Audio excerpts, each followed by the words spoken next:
নমস্কার, হুগলি.com-এ আপনাদের সকলকে স্বাগত। আমরা এখন আপনাদের আরও একটি অত্যন্ত সুন্দর মণ্ডপ, চোখ ধাঁধানো মণ্ডপ, মানুষের ঢল নেমেছে যে মণ্ডপকে দেখার জন্য, সেই ধরনের একটা মণ্ডপকে আপনাদের সামনে তুলে ধরব। সেটা হলো ঐক্য সম্মেলনী। মগরার পুজো, ঐক্য সম্মেলনী প্রতিবারই কিন্তু একটা অন্য নতুনত্বর দাবি রেখে। তো আমরা এখন ঐক্য সম্মেলনীতে উপস্থিত হয়েছি এবং সাথে পেয়ে গেছি ঐক্য সম্মেলনীর কিছু সদস্যদের। তো আমি প্রথমে একটুখানি কথা বলবো, ওনাদের সাথে কথা বলে নিয়ে পুরো ব্যাপারটা বুঝে নেওয়ার চেষ্টা করব, তারপরে আপনাদের পুরো মণ্ডপটা আমি ঘুরিয়ে দেখাবো।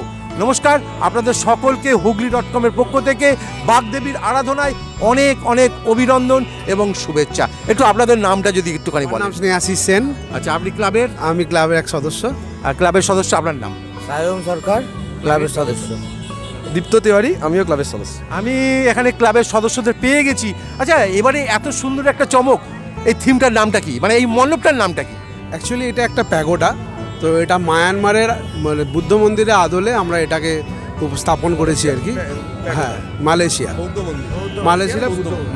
যে বৌদ্ধ মন্দির, তার আদলে আমাদের মন্দিরটাকে স্থাপন করা হয়েছে। মণ্ডপ তো দেখতে পাচ্ছি একদম ঝাঁ চকচকে, দারুণ সুন্দর মণ্ডপ এবং নিট অ্যান্ড ক্লিন কাজ। তো মণ্ডপের সাথে আমরা ভেতরটার কি সামঞ্জস্য পাবো, যেটা একই? এটা আমাদের প্রতিমাটা যেটা দেখবেন সেটা একদম বৌদ্ধের যে জিনিসপত্রগুলো আছে বা বৌদ্ধের যে শিল্পরীতি, সেইভাবেই আমরা সেটাকে তৈরি করিয়েছি। সেটা আমাদের এটা তৈরি করেছেন গুপ্তিপাড়ার বাবু পাল, উনিও খুবই ভালো শিল্পী, আর্টিস্ট। আচ্ছা, এটা প্রতিমা শিল্পী বাবু। আচ্ছা, মণ্ডপ শিল্পীর নামটা? হারু দত্ত, দত্ত ডেকোরেটর, নৈহাটি। আমরা আর একটা জিনিস জিজ্ঞাসা করবো আপনাদের, এটা হচ্ছে ঐক্য সম্মেলনী, এটা কততম বর্ষ? 39তম বর্ষ। 39। মানে আমরা এখনো পর্যন্ত ঐক্য সম্মেলনের পুজো, কিন্তু একটা 50 বছরে তো ধমাকা দেখার জন্য প্রস্তুত থাকতে হবে, সেই জন্য জিজ্ঞাসা করলাম। যাই হোক, আমরা একটু আস্তে আস্তে ভেতরে প্রবেশ করছি। ভেতরে প্রবেশ করে পুরো মণ্ডপটা আপনাদের ঘুরিয়ে দেখাবো। ওনারা এবারে করেছে মালয়েশিয়ার বুদ্ধদেব টেম্পল। তো মালয়েশিয়ার বুদ্ধদেব টেম্পল ওনারা কিরমভাবে উপস্থাপন করেছেন, চলুন আস্তে আস্তে আমরা একটু ভেতরে প্রবেশ করছি।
আপনারা এতক্ষণ দেখলেন ঐক্য সম্মেলনের তাদের এবারের পূজা মণ্ডপ তো অসাধারণ, এবং মাতৃ প্রতিমা একদম মণ্ডপের অনুকরণে। শুধু মণ্ডপের অনুকরণে নয়, মণ্ডপের সাথে সাথে এই প্রতিমাও কিন্তু খুব তার আকর্ষণ টেনে নিয়েছে দর্শকদের। এবং আপনারা আসুন, দেখুন মণ্ডপের সাথে এই প্রতিমার একটা মানে খুবই দারুণ রূপ। প্রতিমার মানে যেটা প্যাগোডা, সেই প্যাগোডার সাথেই কিন্তু মিল করে যে বৌদ্ধ স্ট্রাকচারে মূর্তিটা করা হলেও তার মধ্যেই কিন্তু রয়েছে মাতৃত্বের ছোঁয়া। চলুন দেখতে থাকুন, সাথে থাকুন, পাশে থাকুন। হুগলি.com। শুভরাত্রি।